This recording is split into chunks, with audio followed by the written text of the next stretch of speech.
Bonjour à tous, Mathias Mouflet, analyste pour XTB. On se retrouve cette semaine pour votre émission Matières premières et fondamentaux.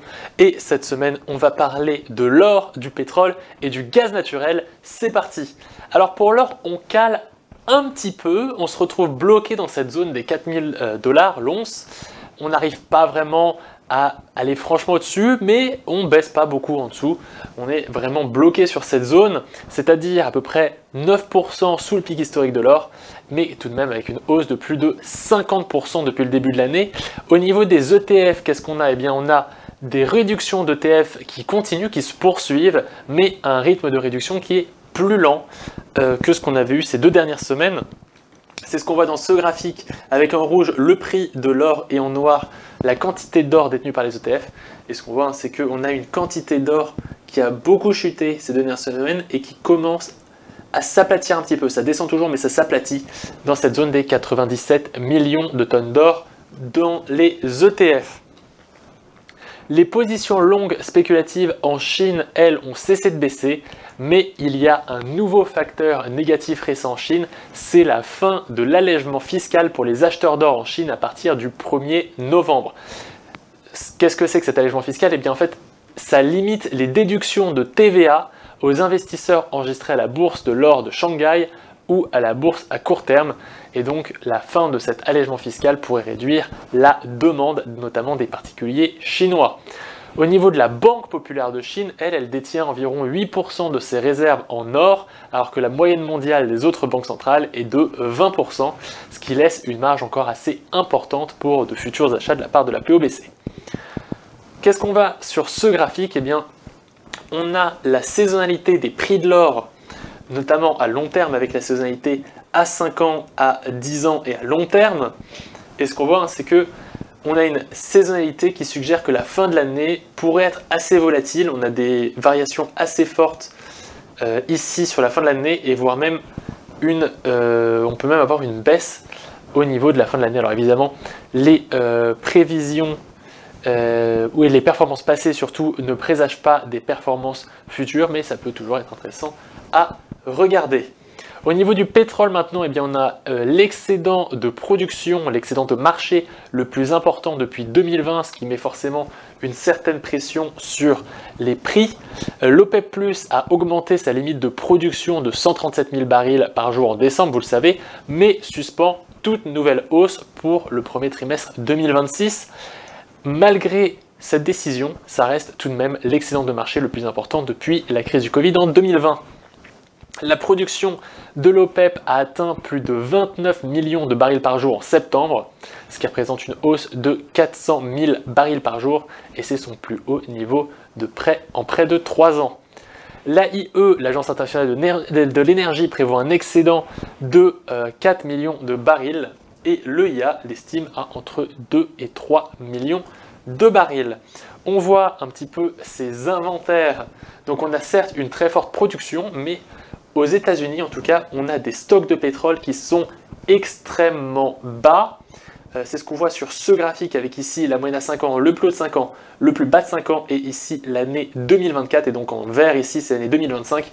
On a des stocks de pétrole qui sont plus bas que l'année dernière et plus bas que le plus bas des 5 dernières années. Donc c'est un nouveau plus bas.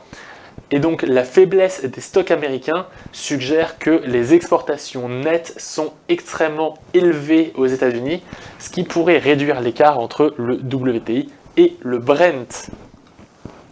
Le pétrole brut reste sous pression. On a notamment des sanctions américaines et européennes qui n'ont pas ralenti significativement les exportations maritimes russes. On a aussi eu la rencontre entre Donald Trump et Xi Jinping qui n'a pas évoqué le pétrole russe et donc ce qui suggère que la poursuite des achats de la Chine, donc de pétrole à la Russie. Les exportations maritimes russes ont chuté à 1,88 million de barils par jour, ce qui est tout de même le plus bas en 3 ans. Et il pourrait aussi y avoir une action américaine contre le Venezuela, donc une action militaire américaine. Et on rappelle que le Venezuela produit 1,1 million de barils par jour, même si c'était 2,6 millions de barils par jour il y a 10 ans. Ça reste un catalyseur possible pour une hausse des prix. Alors sur ce graphique, on peut voir la saisonnalité des prix du pétrole. Et donc en fin de novembre, ce qu'on voit, c'est qu'on pourrait avoir un creux de l'année. Donc on voit que le creux, quel que soit l'horizon de temps qu'on regarde, il est toujours à peu près à cette période. Alors évidemment, on verra si c'est aussi le cas cette année, mais ça pourrait un petit peu aider les cours de se dire que les creux seraient vers la fin de novembre. On va finir avec le gaz naturel qui est au plus haut depuis 4 mois, avec des prix du gaz naturel donc, qui atteignent les plus hauts en 4 mois, portés par des prévisions de forte baisse de température dans l'est des États-Unis à peu près la mi-novembre. Sur ce graphique, on peut voir un petit peu ces prix avec donc les prix de cette année qui sont en forte hausse, et les moyennes à long terme et sur 10 ans indiquent des hausses aussi de prix plutôt à court terme. C'est ce qu'on voit ici avec des hausses comme ça, donc sur les prochaines semaines, à voir si ce sera aussi le cas cette année. La demande américaine de gaz naturel s'élève à 77,2 milliards de pieds cubes, ce qui est une hausse de 5,1% sur un an. La production, elle, a atteint 110 milliards de pieds cubes par jour, donc en hausse de 6,6% sur un an. Et les exportations de gaz naturel liquéfié battent des records. C'est ce qu'on voit sur ce graphique où vous pouvez voir la consommation, donc la demande de gaz naturel, et ici la production, et ici la demande pour l'électricité. Et ce qu'on voit, c'est qu'on a une demande qui est supérieure à la moyenne quinquennale, donc avec le plus haut de 5 ans ici, le plus bas de 5 ans ici, et la moyenne à 5 ans ici. Donc on est supérieur à la moyenne quinquennale, on est à peu près au plus haut de 5 ans, ce qui marque donc le début de la saison de chauffage. Par contre, au niveau de la production, là, on est non seulement bien au-dessus de la moyenne à 5 ans, mais on est même sur une production qui atteint des sommets historiques, donc on est sur une production extrêmement forte. Donc, même si on a une consommation qui est plus élevée que la moyenne, on a une production qui est tellement forte que ça pourrait être plutôt une pression à la baisse sur les prix. Au niveau des stocks, les stocks américains sont légèrement supérieurs à ceux de l'année dernière et environ 5% au-dessus de la moyenne sur 5 ans. Et les stocks européens, eux, restent nettement inférieurs à la moyenne, mais ils sont toujours en cours de remplissage. C'est ce qu'on voit sur ce graphique pour les stocks américains. Vous voyez ici le plus haut de 5 ans, le plus bas de 5 ans, la moyenne à 5 ans, et ici cette année en rouge. Donc on a des augmentations de stocks qui ont récemment dépassé la moyenne sur 5 ans sous l'effet de la croissance de la production plutôt que de la faiblesse de la consommation. Donc on a des stocks en hausse, mais on devrait bientôt arriver dans les semaines qui viennent plutôt à la phase de décroissement des stocks.